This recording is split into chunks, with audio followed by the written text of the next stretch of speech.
નમસ્કાર વિદ્યાર્થી મિત્રો, ફરી પાછા આપણે મળી રહ્યા છીએ શેરિંગ ઓફ નોલેજના માધ્યમથી અને આપણે અભ્યાસ કરી રહ્યા છીએ ધોરણ 12ના વિષય ઇતિહાસની અંદર જે પ્રકરણ નંબર 1 છે પૂર્વ ભૂમિકા અને અર્વાચીન ભારતના ઇતિહાસની આધાર સામગ્રી, એ પ્રકરણની અંદર છે આપણે વાત છે એ કરી રહ્યા છીએ. તો આ પહેલાંનો જે આપણે ભાગ નંબર 2નો જે વિડીયો ક્લિપ હતો એની અંદર આપણે પોર્ટુગીઝ સાધન સામગ્રી અને ડચ સાધન સામગ્રી વિષયકનો અભ્યાસ છે એ કર્યો હતો.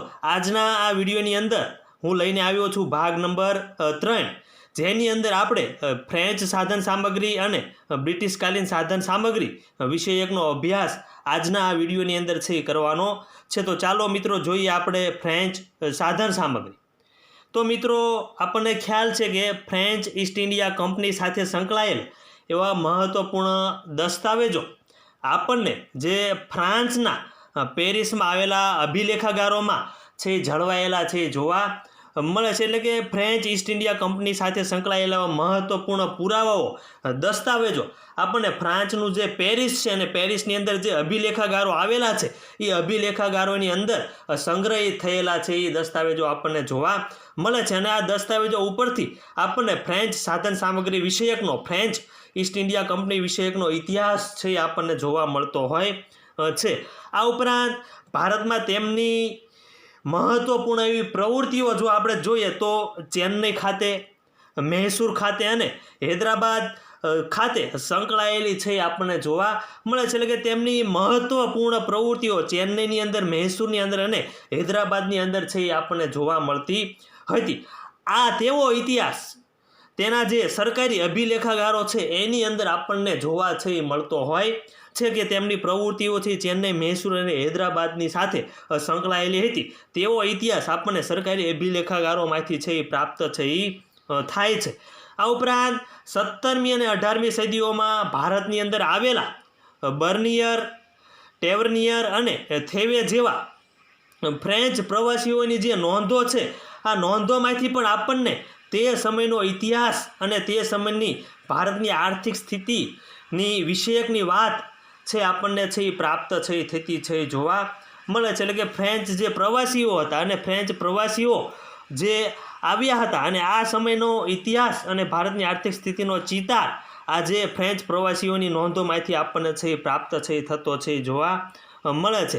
આ ઉપરાંત ઇન્ડિયા ઓફિસ લાઇબ્રેરી લંડન અને દિલ્હીના જે રાષ્ટ્રીય અભિલેખાગારોમાંથી પણ આપણને ફ્રેન્ચ ઈસ્ટ ઇન્ડિયા કંપનીના દસ્તાવેજો સંગ્રહિત થયેલા છે જોવા મળે છે. આ જે પ્રવાસીઓની નોંધોમાંથી તો આપણને ઇતિહાસ જાણવા મળે છે, પણ તેની સાથે સાથે ઇન્ડિયા ઓફિસ લાઇબ્રેરી જે લંડનની અંદર છે ત્યાંથી પણ આપણને ઇતિહાસ દસ્તાવેજો પ્રાપ્ત છે એ થતા છે એ જોવા મળે છે. આ ઉપરાંત દિલ્હીના જે રાષ્ટ્રીય અભિલેખાગાર છે એની અંદરથી પણ આપણને ફ્રેન્ચ ઈસ્ટ ઇન્ડિયા કંપનીના જે પુરાવાઓ, દસ્તાવેજો છે એ સંગ્રહિત થયેલા છે એ જોવા છે એ મળતા હોય છે. આ ઉપરાંત આ સમયનો ઇતિહાસ જાણવા માટે ઘણા બધા એવા મહત્ત્વપૂર્ણ ગ્રંથોની રચના છે એ થઈ છે, ગ્રંથો છે એ લખાણા છે અને જેમાંથી આપણને વધુને વધુ ઇતિહાસ ફ્રેન્ચ ઈસ્ટ ઇન્ડિયા કંપનીનો છે એ જાણવા મળ્યો છે. તો વિદ્યાર્થી મિત્રો, એ કયા કયા ગ્રંથો છે તેની વાત છે એ આપણે કરીએ. તો એમાં સૌપ્રથમ પહેલું જ આપણને મળ્યો છે જીબી મેલ્સનનું પુસ્તકનું નામ છે history of the French in India. આ જે પુસ્તક છે એમાંથી પણ આપણને ફ્રેન્ચ ઈસ્ટ ઇન્ડિયા કંપનીની જે સાધન સામગ્રીઓ, એનો ઇતિહાસ છે આપણને જાણવા છે એ મળ્યો છે. તેની સાથે સાથે જે ડોડવેલનું મદ્રાસ આજ્ઞાપત્રોનું જે કેલેન્ડર છે, આ કેલેન્ડરમાંથી પણ આપણને મહત્ત્વપૂર્ણ એવો ફ્રેન્ચ ઈસ્ટ ઇન્ડિયા કંપનીનો ઇતિહાસ છે એ જાણવા મળ્યો છે. આ ઉપરાંત ડુપ્લે એન્ડ ક્લાઇવના ગ્રંથો પણ ઇતિહાસ જાણવા માટેના અગત્યના ગ્રંથો છે એ ગણી શકાય છે. આ ઉપરાંત હિલ અને ફોરેસ્ટ જેવા લેખકોએ પણ ઇતિહાસને મહત્ત્વપૂર્ણ કાર્ય કરાવ્યું હોય એવા છે એ ગ્રંથોની રચના લેખકોએ છે એ લેખો છે આપણને આપેલા છે એ જોવા મળે છે. આ ઉપરાંત લોરેન્સે એક ગ્રંથ છે આપ્યો છે અને ગ્રંથનું નામ છે એગ્લો ફ્રેન્ચ વોર.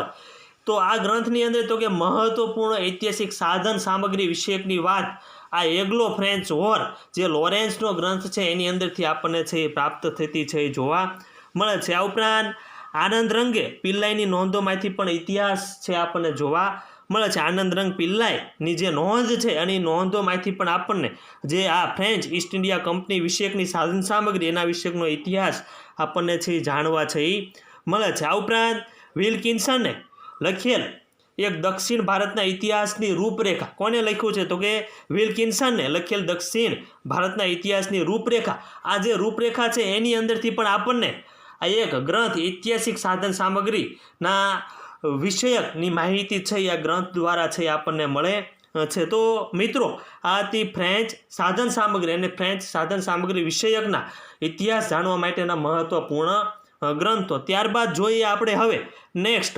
બ્રિટિશકાલીન સાધન સામગ્રી, એટલે કે બ્રિટિશરો દ્વારા જે કંઈ ઇતિહાસ આપણને જાણવા મળ્યો છે તો એને વિષયકની વાત છે એ કરીએ. તો ભારતમાં બ્રિટિશ ઈસ્ટ ઇન્ડિયા કંપનીનું શાસન આપણને ખબર છે 1757થી લઈ અને 1857 સુધી જે બ્રિટિશ ઈસ્ટ ઇન્ડિયા કંપનીનું શાસન ભારતની અંદર છે એ રહ્યું હતું. ત્યારબાદ 1857થી લઈને 1947 સુધી બ્રિટિશ તાજનું શાસન છે આપણને જોવા મળે છે. એવું તમને જો પૂછવામાં આવે કે બ્રિટિશ ઈસ્ટ ઇન્ડિયા કંપનીનું શાસન ક્યારથી લઈ અને ક્યાં સુધી હતું તો કે 1757થી લઈ અને 1857 સુધી. ત્યારબાદ 1857થી લઈ અને 1947 સુધી બ્રિટિશ તાજનું શાસન છે એ ભારતની અંદર છે એ રહેલું છે એ જોવા મળે છે. એટલે એવું કહી શકાય કે ભારત પર 200 વર્ષ જેટલો લાંબો સમય સુધી બ્રિટિશરોએ શાસન ચલાવ્યું હોવાનું છે આપણને જાણવા મળે છે. અને આ જે શાસન 200 વર્ષ સુધી ચાલ્યું અને આ શાસન ચલાવ્યું હોવાથી આ સમયનો ઇતિહાસ જાણવા માટે આપણને ખૂબ જ એવા મોટા પ્રમાણમાં દસ્તાવેજો છે એ પ્રાપ્ત છે એ થયા છે. અને આ દસ્તાવેજો ઉપરથી આપણે ભારતનો ઇતિહાસ એ સંપૂર્ણપણે છે એ જાણી શકતા હોઈએ છીએ. તો ચાલો જોઈએ આ સમયનો ઇતિહાસ જાણવા માટે મળેલી ઐતિહાસિક સાધન સામગ્રી દસ્તાવેજો આપણને કયા કયા ઐતિહાસિક મળેલા છે તો જોઈએ આપણે. તો કે લંડનમાં ઇન્ડિયા ઓફિસ પુસ્તકાલયમાં ભારતને જાણવા માટે 50,000 જેટલા ગ્રંથો એ બ્રિટિશકાલીન ગ્રંથો છે આપણને જોવા મળ્યા છે. ક્યાંથી મળ્યા છે તો કે લંડનમાં ઇન્ડિયા ઓફિસના પુસ્તકાલયમાં 50,000 કરતાં પણ વધારે ગ્રંથો આપણને બ્રિટિશકાલીન સાધન સામગ્રીને લગતા પુસ્તકો છે એ મળ્યા છે, ગ્રંથો છે એ મળ્યા છે. આ ઉપરાંત બીજા પણ દિલ્હીના રાષ્ટ્રીય અભિલેખાગારમાં પણ બ્રિટિશકાલીન ભારત સાથેના દસ્તાવેજો આપણને પ્રાપ્ત થયા છે. લંડનમાં જે ઇન્ડિયા ઓફિસ પુસ્તકાલયમાં તો થયા છે એની સાથે સાથે દિલ્હીના જે રાષ્ટ્રીય અભિલેખાગાર છે અને રાષ્ટ્રીય અભિલેખાગારમાં પણ બ્રિટિશકાલીન ભારત સાથે સંકળાયેલા દસ્તાવેજો આપણને છે જોવા છે મળતા હોય છે. આ ઉપરાંત ભારતીય પ્રદેશોના જે અભિલેખાગારો છે એમાંથી પણ આપણને આ સમયને લગતા સાધન સામગ્રી ઇતિહાસ છે જાણવા મળ્યો છે. આ ઉપરાંત પુસ્તકોમાંથી પણ આપણને ઇતિહાસ છે જાણવા મળ્યો છે. જે ભારતીય પ્રદેશોના જે લેખકો છે એ લેખકોએ જે પુસ્તકો લખ્યા છે એ પુસ્તકોમાંથી પણ આપણને બ્રિટિશકાલીન સાધન સામગ્રીને લગતો ઇતિહાસ છે આપણને છે જાણવા મળતો હોય છે. તેની સાથે સાથે ભારતીય તેમજ અંગ્રેજ ઇતિહાસકારો અને લેખકોએ પણ બ્રિટિશકાલીન ભારત પરના એવા મહત્વપૂર્ણ ગ્રંથો છે એ લખ્યા છે. તો એ કયા કયા ઇતિહાસકારો અને લેખકો છે કે જે આ બ્રિટિશકાલીન ભારત પરના મહત્વપૂર્ણ ગ્રંથો લખ્યા છે? તો આપણને અહીંયા ઇતિહાસકારો અને લેખકોના મુખ્ય નામ છે એ આપ્યા છે. તો એમાં VM સ્મિથ એમને છે એ ગ્રંથ છે એ લખ્યો છે. ત્યારબાદ P રોબર્ટ્સ, થોમ્સન એન્ડ ગેરેટે પણ આ જે બ્રિટિશકાલીન પર ભારત પરના મહત્વપૂર્ણ ગ્રંથ લખ્યા છે. ત્યારબાદ sir William Jones, colonel Tod, ત્યારબાદ એલેક્ઝેન્ડર ફાર્બસ, વાઇસરોય કર્ઝન, ત્યારબાદ કર્નલ વોકર તથા JBW વોટસન અને થોમ્સન એન્ડ ગેરેટ જેવા આ બધા મહાન એવા ઇતિહાસકારો અને લેખકોએ આ છે એ બ્રિટિશકાલીન ભારત પરના મહત્વપૂર્ણ એવા ગ્રંથો છે એ લખ્યા છે. ત્યારબાદ થોમ્સન એન્ડ ગેરેટે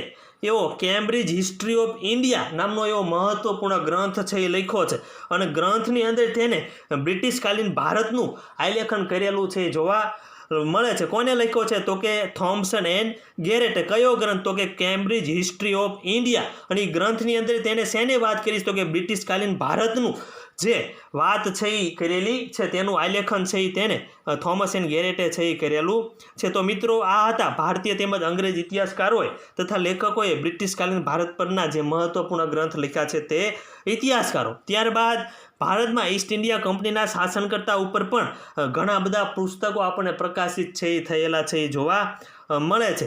તો એની અંદર જોઈએ તો કે જેમાં ક્લાઇવ અને વોરેન હેસ્ટિંગ જેવા ગવર્નરના જીવન કવન વિશેના પુસ્તકો પણ આપણને છે એ મળે છે. એટલે કે ક્લાઇવ અને વોરેન હેસ્ટિંગ જેવા ગવર્નર જે હતા તે ગવર્નરના જીવન અને કવન વિષયકનો ઇતિહાસ આપણને ભારતીય ઈસ્ટ ઇન્ડિયા કંપનીના શાસનકર્તા ઉપર ઘણા બધા પુસ્તકો જે પ્રકાશિત થયા છે એની અંદર ક્લાઇવ અને વોરેન હેસ્ટિંગ જેવા ગવર્નરના જીવન કવન વિશેના પુસ્તકો છે એ આપણને મળે છે. એ જ રીતે આપણને કોર્નવોલિસ હોય, વેલેસ્લી હોય, વિલિયમ બેન્ટિંગ હોય, ડેલ હાઉસી હોય, Litton, Ripon, Curzon, mount batten વિશેના જીવન કવન વિશેનો ઇતિહાસના પુસ્તકો પણ આપણને આ પ્રાપ્ત છે થતા હોય છે. તો વિદ્યાર્થી મિત્રો આ હતા પ્રકરણ નંબર 1ની આપણને ફ્રેન્ચ સાધન સામગ્રી અને બ્રિટિશકાલીન સાધન સામગ્રી વિષયકની માહિતી અહીંયા સુધી છે એ રાખી. હવેના જ્યારે નેક્સ્ટ વિડીયોની અંદર મળશું ત્યારે આપણે નેક્સ્ટ